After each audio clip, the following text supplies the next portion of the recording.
It's time for another edition of Mase in Your Face. Now, along with college football immortality, Glen Mason, here's Dan Barrero. That's him already clearing his throat because he's got like pages and pages and pages of notes. Glen Mason in studio for the first time in over a month, and you apparently are raring to go. You are. Well, I was clearing my throat because neither you or your sidekick had enough common courtesy to get me a bottle of water. Did you have to pay for it? Of course I did. I love that. Yeah. You've been around long enough, Mace. You know how we operate. Yeah, that shouldn't surprise you. You're exactly right. But I'm back. Carrie Limo brings Mace to you each and every week. And yeah, it's a good week. Any week's a good week to have you. But it's very timely because there's so much discussion nationally about the flag planting epidemic that took place on Rivalry Saturday, notably starting with your alma mater, the Ohio State Buckeyes. I mean, just spitting up the bit at home against the Michigan Wolverines, and then all hell breaks loose. So before we talk about the game, who do we blame for the embarrassment that took place afterwards? Who's responsible in your mind? First of all, don't be too hard on my Buckeyes. They're only 20-point favorites playing at home in the shoe.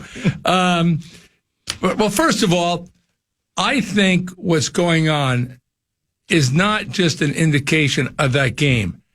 What's been taking place for a long time, these episodes, I'm going to call them. And it starts with maybe jubilation, rushing the field. Dan, even when I was coaching, which has been some years now, I talked about, we're living dangerously. There could be a tragedy that happens with these masses running on the field, and maybe they're going to celebrate, but you got the other team there, and they say something to some kid, and I'm just hypothetically. Yeah. So let's say a team from the other player hauls off and hits a guy and kills the kid. Now all of a sudden they look at the problem. The problem is there right now. I remember Jim Delaney was the commissioner. He says, what do you expect to do? I said, wait a minute, the NFL, the NBA, they don't have any of that stuff because you go on the field, you go to jail.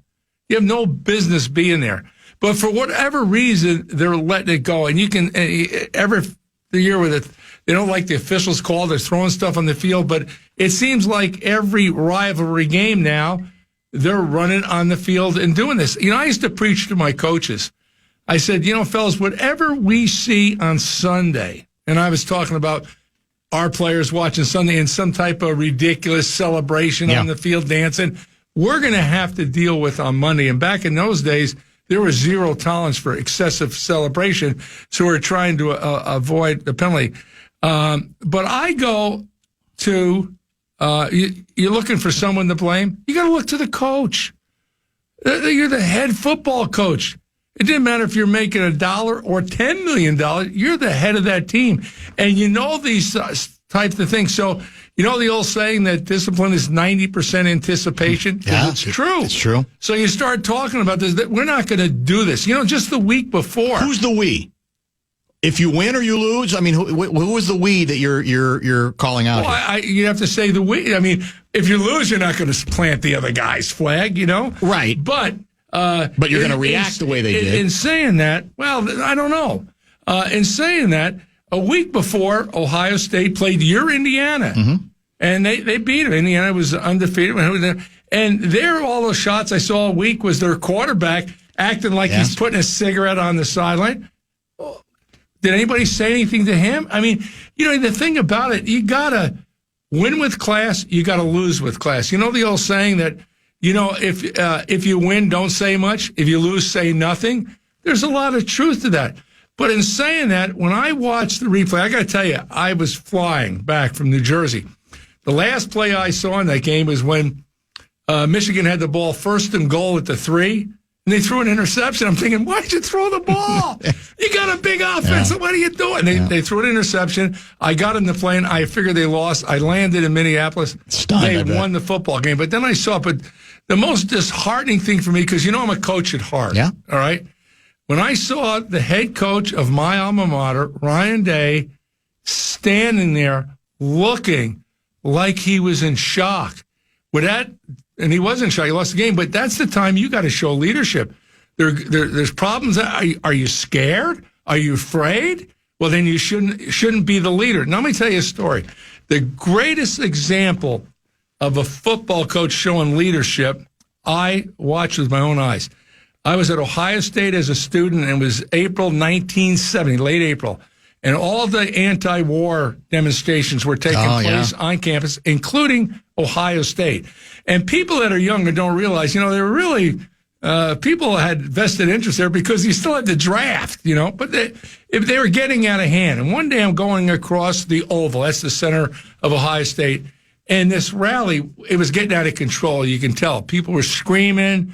They were breaking things. They were burning flags. And I'm standing there and I'm watching. Now, I can tell you, there's no administrator around. There's no faculty around. There's no police around. And then all of a sudden, I see Woody Hayes walking in there. The whole deal. Now, he doesn't really fit in with this group.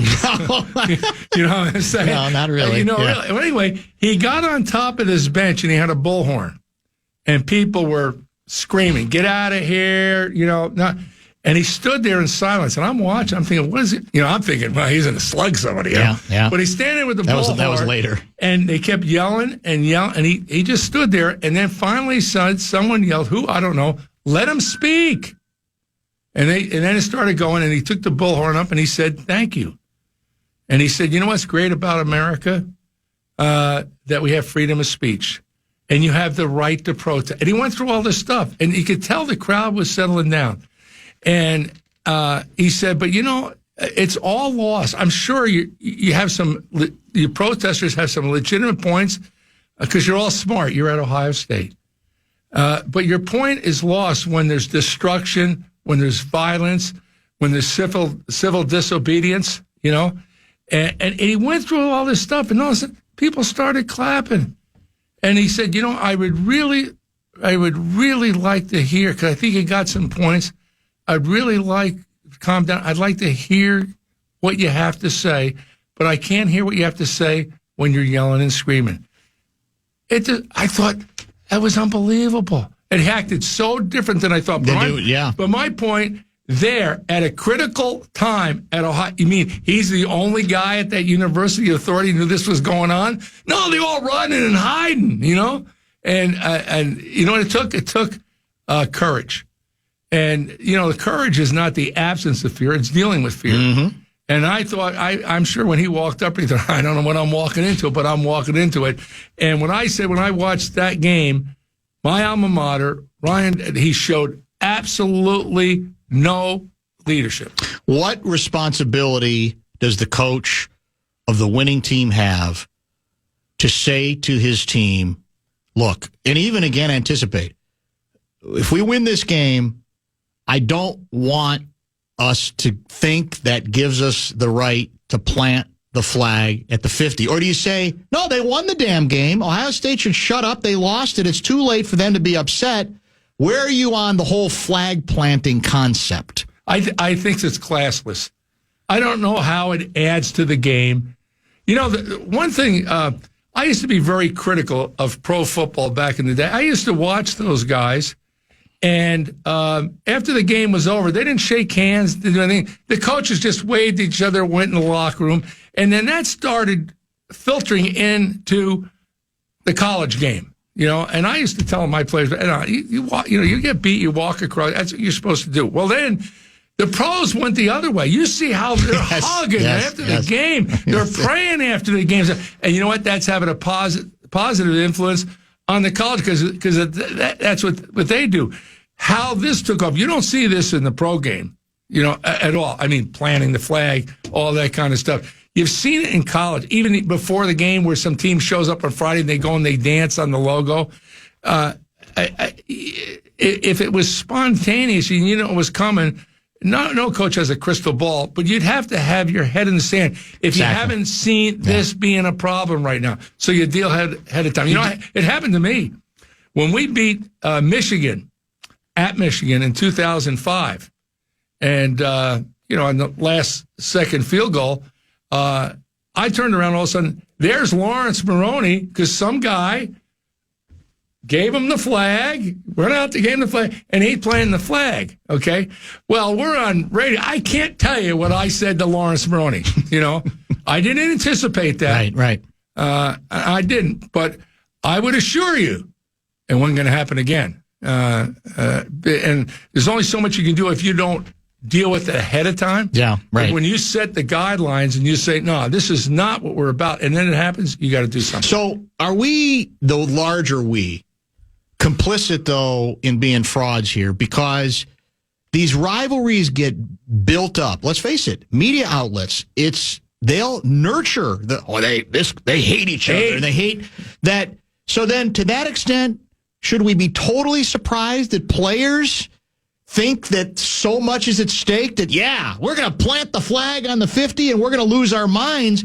I mean, I don't like it, but I'm wondering if we're kind of frauds when we spend the rest of the week constantly writing about how there's no rivalry like this and it goes back forever and there's great enmity there, et cetera, et cetera. I think you've got a point, but I'm not going to excuse the performance and the actions of those players that did that. It's classless. Yeah. It didn't add one bit. No, it detracted. I'm going to be honest with you. I saw today, I don't know if it's accurate or not, and I think this is just a bit. Sharon Moore, the Michigan coach, they're putting that flag in Schembeckler Hall on display. Now, what message does that send? It's not a good message. Not at all. At all, yeah. But let me tell you, you want to get me on hires, college athletics has lost its way. It's shot, Dan. I'm going to tell you, I loved college football. I talked about it nonstop. I am so glad I'm not coaching anymore. And you ask me all the time, do I miss coaching? I said, absolutely, but not now. And I'll tell you, my travel, why I loved college, it gave me an opportunity. When I got recruited in 1967 by Woody Hayes, he sat me down in his office and he said, here's the deal. He said, you come to Ohio State, you try hard, your best. You go to class and you get a degree and you act like a good citizen. And in return, we give you a scholarship, which allows you to earn your way through college and earn a degree. And that's a good deal. And he was. It was a good deal. We played 9 games. Okay, 9 games. You can only go to the Rose Bowl. You couldn't go 2 years in a row. There was really no winter conditioning. You went home for Thanksgiving. After spring practice over your regular student, you went home for the summer and teach. Now, tickets were $5. Woody Hayes, he lasted 28 years at Ohio State on 1-year contracts. His last year in 1978, I was on the staff, he made $42,000. Okay? Now, fast forward. Now, you don't believe that's true. Now, fast forward. Okay? We played 12 games. All right? Plus a championship game. Plus, everybody goes to a bowl. Right? And then everybody goes through winter conditioning. They work the heck out of these kids. You're not home for Thanksgiving. You don't go home for the summer. You stay for summer school. Anybody who tells you that's increased graduation rates, they're lying to you. Now, tickets were $5 when I was going. What are they now? Plus, you have a seat license. Plus TV. We used to be able to play TV, national TV, twice in a 3-year period. Everybody plays on TV every week, okay? We used to play at 1 o'clock. Now you play at 11, you play 12, 1, 2, 3, 4. Oh, you play Friday? Yeah. I mean, what happened is you're letting people, third-party people, run your business. I'm talking about TV.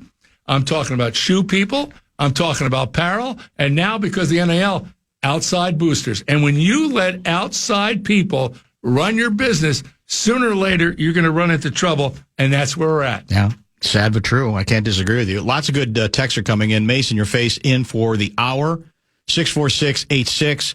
If you would like to join the conversation. Bring up with Mase the fact that Ohio State goes around the entire campus putting big X's on the M's all that week. What's that about? I think it's wrong, too. I think any of that stuff is wrong. I'm going to go back again. That rivalry has been around for a long time, and everybody thinks Urban Meyer started the team up north. That was Woody Hayes. No question, yeah. But the thing about it, Woody used to he never talked about hate. He always talked about respecting his opponent, and he always talked about that game. I can still hear him. He said, "In that game, it'll be the cleanest play game all year." You know why? Because you want to win so bad, you're not going to make a mistake. You're not cheap foul. You're not going to do any of that kind of stuff. I'm going to just tell you something. You would not want to be a player on the Ohio State team with Woody Hayes and plant that flag, because I'm going to tell you where they would plant it next, baby. it would be a tough deal. In your face. Well, as you know, the Michigan-Ohio State flag planting thing was the first of several that day. It seemed like it was almost like viral. Like people were watching that, and then we're going to do it. What was it, Arizona? Wasn't it Arizona State? Yeah. And it was North Carolina State. And in fact, Arizona State wasn't like Arizona State, weren't they like favored by? Yeah. So it was the idea that like a mascot punched another mascot. Yeah, it's just it's out of, that's what I'm saying. It's out of control. But I think you've hit on the key part of this. Now again, can a coach anticipate everything? Maybe not. But I honestly believe if the coach sends weekly, yearly, over and over the right message on stuff like that, it can be controlled. But I don't know that there's enough coaches who want to go there. Or maybe they think, no, this is all part of the fun now. This is all part of the deal. Because I do think that's what this goes back to, the tone that is set by the head coach. Okay, well, let me tell you one step further. So the aftermath of this, everybody saw it on national TV. It was embarrassing. Okay, now, whoever said that, if they think I'm sticking up for Ohio State and picking on Michigan or vice versa, you're wrong. I'm against it all. But what I'm saying is, so what did they do? What did the commissioner of the Big Ten do? He fined both teams $100,000. That didn't affect the players. If they would have said, got the film out, because they got film and looked and said, you know what? A lot of people were involved. But Billy Joe, you were real. Oh, Sammy, you were really wrong. You know what? Suspension. That would get people's attention. Are you kidding me? Right. And not only the players, but how about the coach?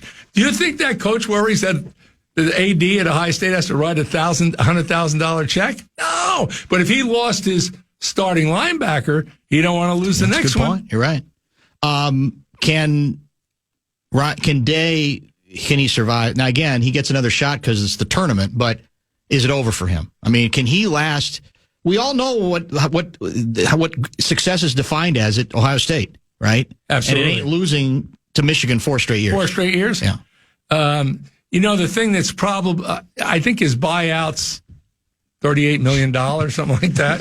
That's another whole issue I can get to. Whoever's negotiating these contracts at the university level, they ought to be brought up on fraud charges. They really should. I mean, it's crazy. But, I can just tell you, you'll watch Ryan Day age before your eyes. Losing Ohio State 4 years in a row. There was an unwritten rule until John Cooper was there that no coach, either for Ohio State, Michigan, ever lasted 3 years losing to each other in a row.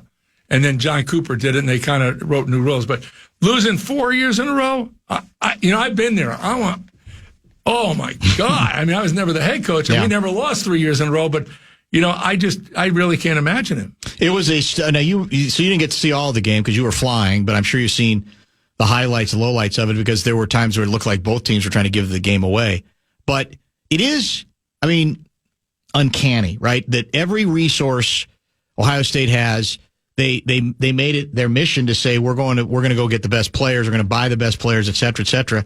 And you could see, Mase, as they couldn't pull away, that like they're in trouble because the longer this game goes, where it's a 1-score game, the more Michigan's going to go, we can steal this damn thing.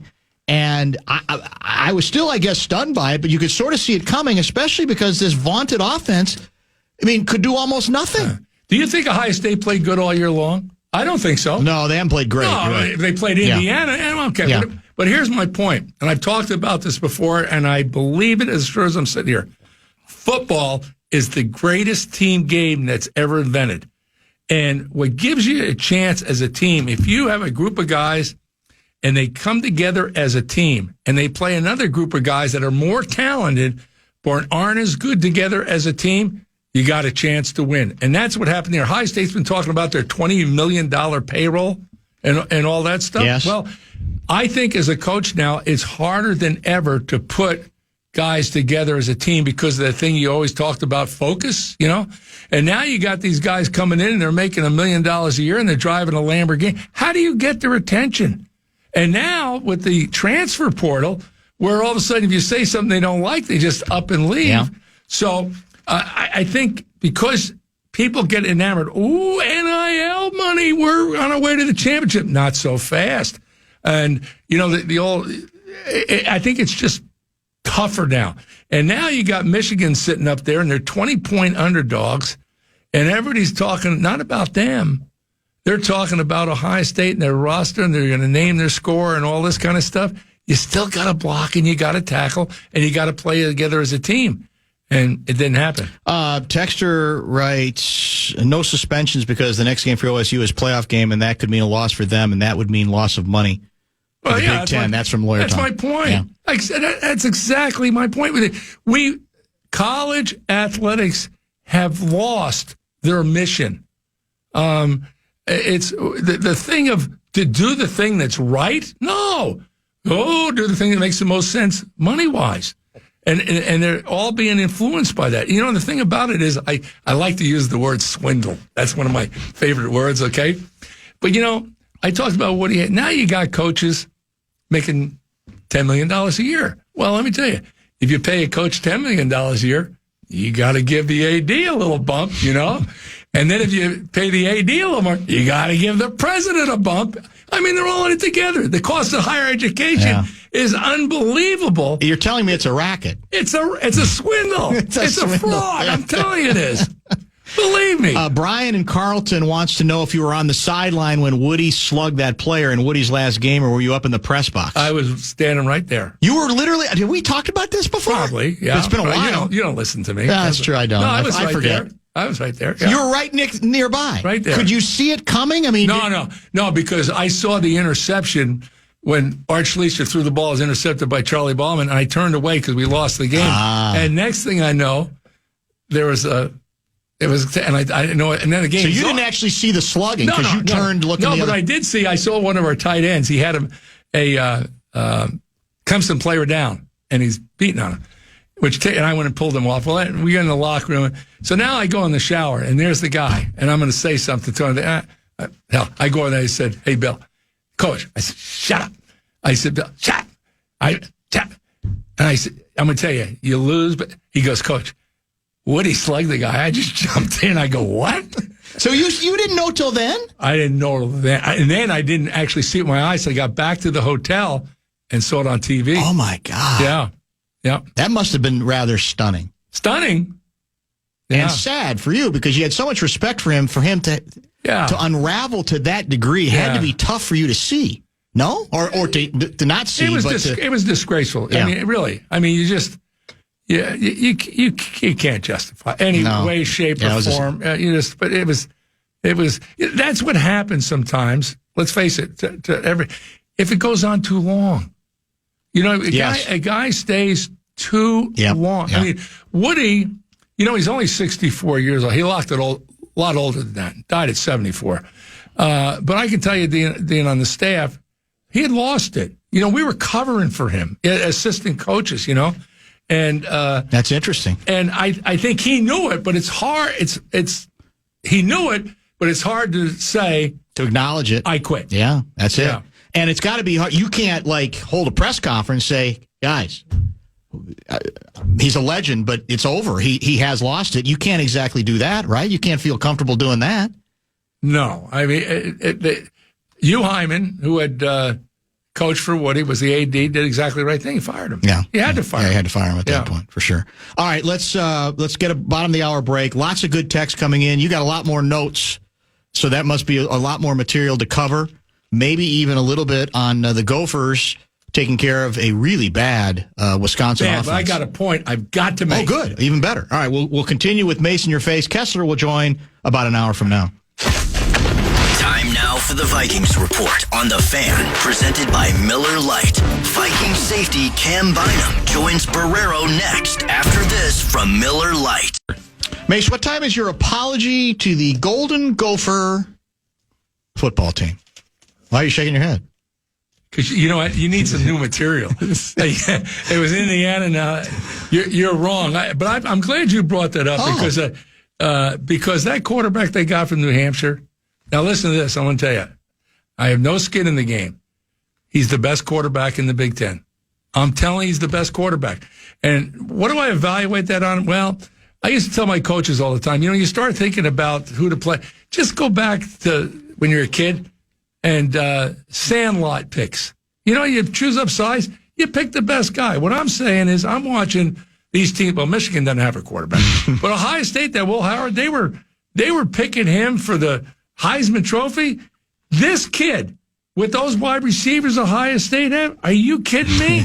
The Penn State guy? Yeah. Now, the guy at Nebraska, he's not a talent, but he makes too many mistakes. He does. Mistakes will beat you. So you go through everybody. The only guy, and I didn't see him play, that maybe would be the guy at Indiana. Go to Indiana. Yeah, he has been good this year. Yeah. But other than that, when I watch this guy play, I think, geez, if I was Ohio State and I was down at the playground with that talent, and I know the quarterbacks in the Big Ten, and it's my pick, and I'm picking him. He makes the right decisions. He's accurate as all get out. Now, some people say, well, they don't have a lot of plays down the field, 30 yards. Well, maybe they don't have the home run guy. If he had the quarterback, the wide receivers those guys got, he'd be throwing it down there. He's the best quarterback in the Big Ten. Would you or did you ever up 38 points late in the third quarter, run a fake punt, as my Indiana University hero coach, Coach Sig, apparently did do? I wasn't watching at that point, by the way, and it worked. They ended up winning. What was the final? Wasn't it like 66 to nothing? Zip. 66 to nothing. And the coach got fired. And the coach did get fired. Yeah. Are you? No, I never did that. Are you squeamish about that? No, what do you think? No, I wouldn't have done that. Not up like that. I remember one time playing. I don't remember the exact situation. I'm sure the guy Darcy can find it. Well, anyway, yeah. I was playing at Michigan State. Okay. And we were up. Bobby Williams was the coach. He used to work for me. Oh. And nothing to do with it. But anyway, we had a fourth down, like at midfield. I mean, we had the game one. And at 4th and 5, I don't know what it exactly was. But I ran a fake punt, for the first down. Mm-hmm. But you weren't up 38. No. Yeah. And, whatever. I don't think we scored. I think maybe I'm wrong. I think we took a knee or something like that. Didn't score again, but the Michigan State people were still upset. Here's what's interesting. You mentioned what the Ohio State quarterback did after they thrashed my Hoosiers, the cigarette thing, QB. Can you make the argument at all that if you coach with the bravado that Cignetti coaches with, talks big, throws out a lot of things, that you can't be surprised if people are going to throw it back at you? Do you buy that a little? Because that's never been your approach. No. So what do you think? No, I think if you do that, you run the risk, of you want to talk like that, watch out. It might, come back, your way. Barry Switzer always used to talk about hanging 50 on somebody, Yes. Well, he was lucky. No one ever hung 50 on him, because if they did, he never, would have heard the end of it. But I think if you talk big, you got to be ready to, you leave yourself, I guess he's done a heck of a job. I don't really know the guy. I knew his dad. I don't know him. Done a heck of a job. Let's see if he can keep it going now. Yeah. Let's face it.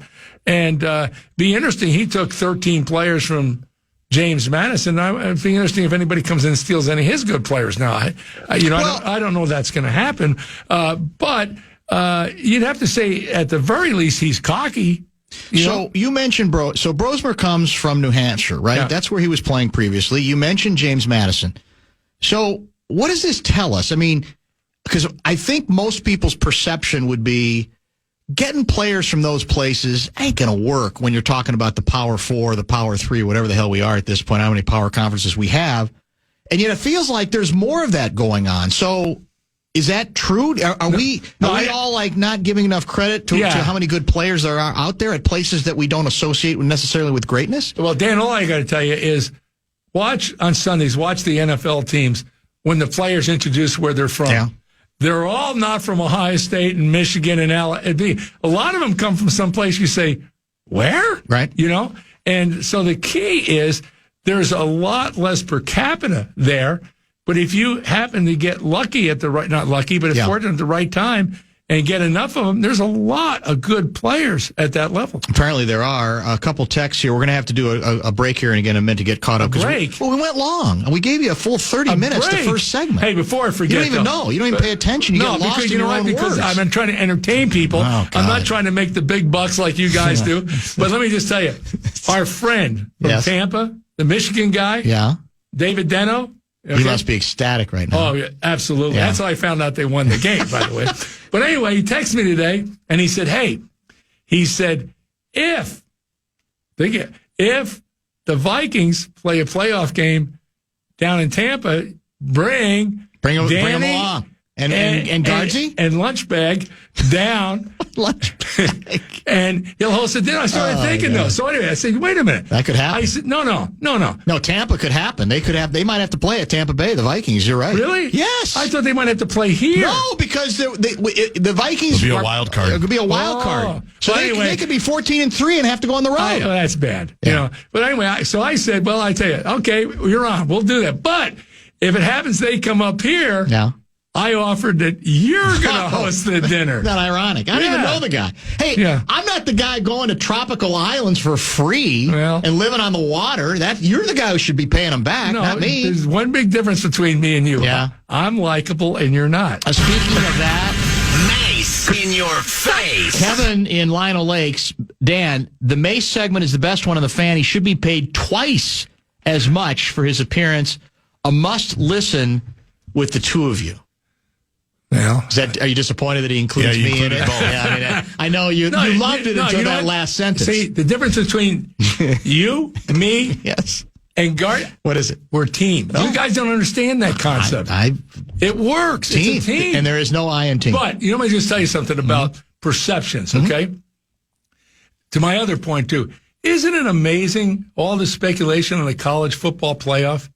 All of a sudden there's, I get it. Indiana. How can Indiana be ranked lower than Notre Dame? Their strength of schedule is tougher, and they lost to Ohio State. Notre Dame lost to Northern Illinois. You know why? Who turns on more TV sets? Point again. Now the big issue is what's going to happen to SMU. Yeah. And Alabama with 3 losses. And I saw where Feinbaum, your buddy, guy, Paul Feinbaum, okay, Paul Feinbaum, okay. And wherever made him God's gift to football, I don't know. But anyway, he's down there, and he said, well, Alabama should be ranked ahead of Miami. Oh, really? Okay, Feinbaum, you're on the SEC network. And now, if you would have said the other, they'd have ran you out. Down in Alabama, they ran you out of town. Yeah. But here's my next prediction, okay? Now, remember we heard it, because I don't trust any of these guys. So the 4 teams get a bye. Mm-hmm. The next 4 teams get to play a home game. Okay, so hypothetically, let's just say Ohio State, Penn State, Northern teams play a home game. All right, now the weather could be really, but it might be really bad. Yeah. So let's say it's really bad. It's cold, 10 degrees, snow, and now the Southern team gets beat and they start complaining. Well, it plays right in the end of the college football playoff because they say, you know what, this doesn't work. You know what we got to do now? We got to be like basketball. No more. We're going to put these games the next round on bids. We're either going to go south or we're going to play in Dome Stadium. Yeah. It's another swindle waiting to happen. Remember where you heard it first. Yeah, you're probably right. Let's get a quick pause in. Another segment with Mase in your face. Top 5 yet to come, and Kessler as well. I know you've got another thing stuck in your craw, Glen Mason, brought to you by Carrie Limo. We do need to do a little cleanup from last week, either last week or the week before. And Texter Guy reminds me of this. Can you ask the coach if he's going to take back what he said about Kenny Dillingham last week? Mase got duped. P.S. Kenny Dillingham is exactly who Gopher fans think P.J. Fleck is, except this is Kenny's year 1 by P.J.'s way of counting. That was, you got a video. I got a video. It was not him. And I prefaced it. Yeah. I did. I prefaced it. I don't know if it's legit or not. It was some goofball alum who, this was like before a spring game. Okay. Now, in your defense, I will say, Dillingham, I thought, did make a fool of himself. There was the end of his game last week, a question about whether there was any time left on the clock, and he's right next to the refs, just acting like an idiot as they're trying to figure it out, and this is all on TV. So I think you were justified in what you said about him just for something different than the video that you thought you saw. Anyway. And I qualified that. You did. Hey, before I forget, okay, and I've said this before, all of us that live in the Twin Cities, this area, are so lucky for the medical care that we have when we need it. You know, well documented what happened to me. But we came back from New Jersey Saturday. Sunday, my lovely daughter, Chris, beautiful girl. She had worked out. She's at home. She's doing some work around the house. Whatever happened, she face plants on the steps. Oh, man. I mean, bad. I'll show you the picture when we're done. Oh. I mean, it's bad. Outside the house or in? Outside the house. On the cement. On the cement. Okay. I'm talking about broken nose, blood all over the place, teeth. Oh. Teeth. You know, I get a call from my son-in-law, rushing her to the hospital, the whole deal, you know. And you think, oh, my God. My daughter a lot of times says, Dad, I'm a grown woman. Stay out of my life. Well, sometimes you say, I don't care. I'm getting rushed. You're still the dad. Yep. So I heard the teeth. I'm trying to be proactive. So I called my good friend, Dr. Vicker, 44th Street Dental. He's in Michigan, getting on a plane. Told him problem. He says, get her first thing in the morning. As soon as I get back, boom. He looks at it right away. Calls my other friend, Kirby Johnson, who's an oral surgeon. Gets her in there. And then Dr. Mike Cummins, our general physician, him, and all of a sudden put her all back together. Wow. I mean, she's very, very fortunate. lucky. Yeah. Now she looks like she was in a car crash. Oh, man, you know, that's unbelievable. But unbelievable. But what I'm saying is, for a second, I was thinking, I'm getting ready to go to Wyoming. I love Wyoming.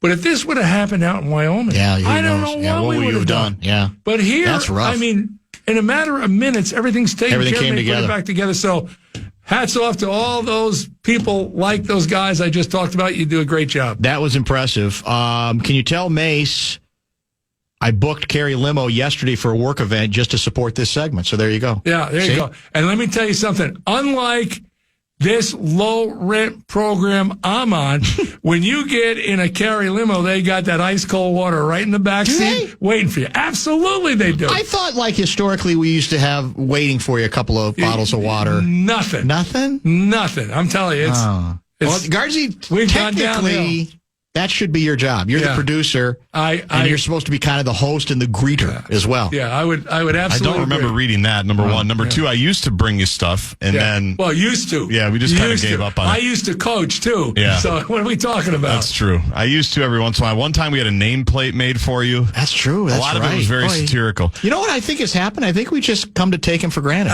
I was going to say that. Yeah, I think that's what Well, he used to come in and tell us about all the food and the Big Ten Network this and the Big Ten Network that, and so he made us feel bad, like we were some rinky-dink operation. And then I said, you know what? We are, though.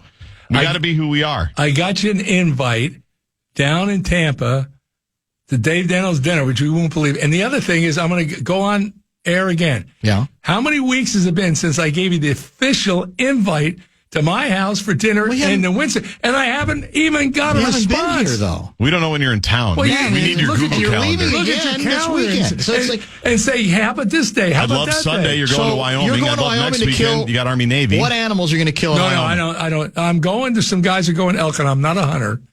But they bring me along. I'm going to go out there because you just watch them kill the animals? No, I know. I stay in the house with the fire going. I have what a racket, man. Is that a racket? I have happy. Your life is a racket now. I have happy hour waiting for them when they're done, slaving over the day. And you pay for nothing. And I entertain them with my stories. Do you know how Mase sends them out every morning? How so?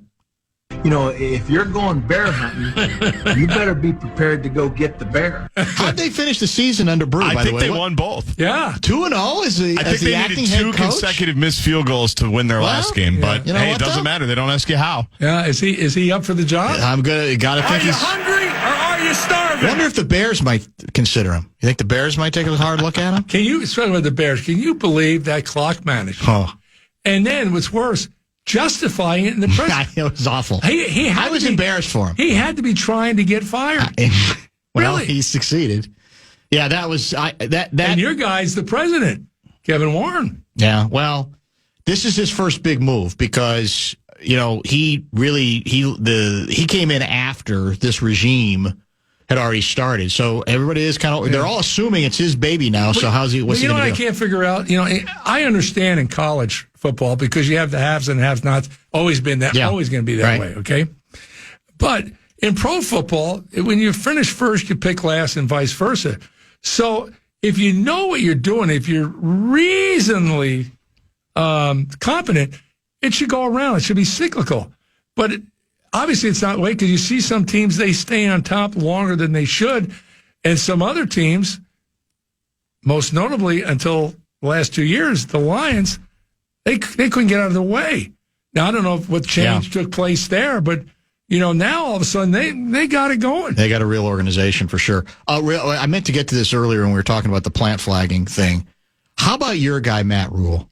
I'm actually even angrier at that crap where we're not going to shake our players, or we're going to show you how serious we are about this thing. We're going to keep our hands down low, whereas as the Iowa players are extending their hands. How embarrassing is that for a coach? Seriously, very embarrassing. That's what I'm saying. It's lost its way. And when I always thought when I worked, I wasn't an independent contractor. I worked for somebody, and I can tell you that when I was the head coach. I'll give one AD an example. If I would have done something like that when Tom Moe was the AD, it wouldn't have been Monday morning. He would have been over at my house that night. He told me one time. You want to hear a great story? Sure. Why not? We got plenty of time. One time, Tom's a great guy. Tom, he was the managing partner of Dorsey Whitney till they had the Clem Haskins fiasco, and then he came in. If Tom would have been an AD by profession, he'd been an all-time great. Best I've ever been. I could give you a number of stories. But anyway, he walked to my office one morning and he said, you know where Bunny's is?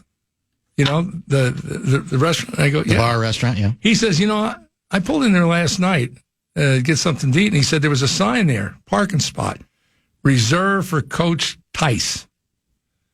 And he says, I just want to tell you something. If I ever pull into a bar and there's a sign reserved for Coach Mason, you're fired.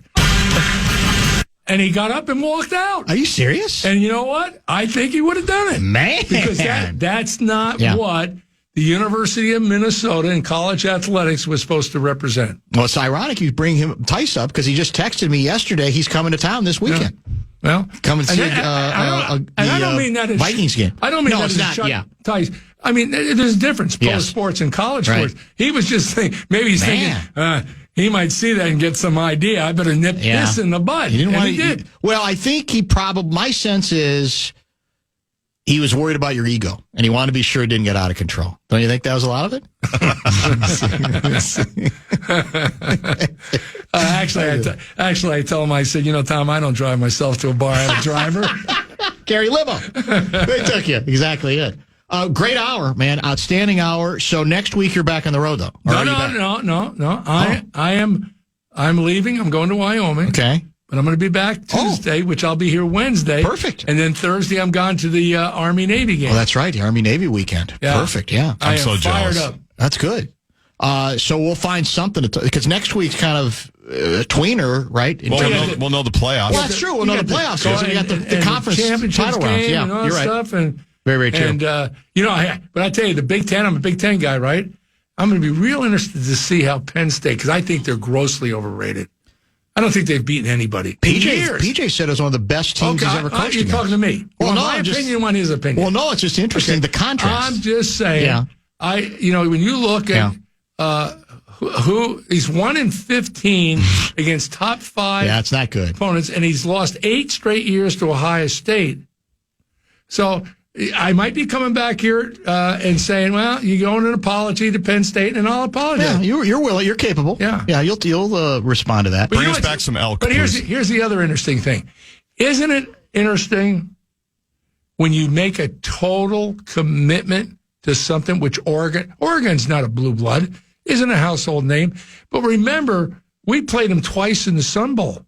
We lost a very close game, and then we beat them a game. But ever since then, what they've done out there. Yeah, it's nuts. I mean, and obviously there are some advantages, though. They obviously got what is it? The Pacific Northwest. It rains every day. They got the Phil Knight thing is pretty big. All right, well, let's say Harvey McKay put all his money behind the golfers.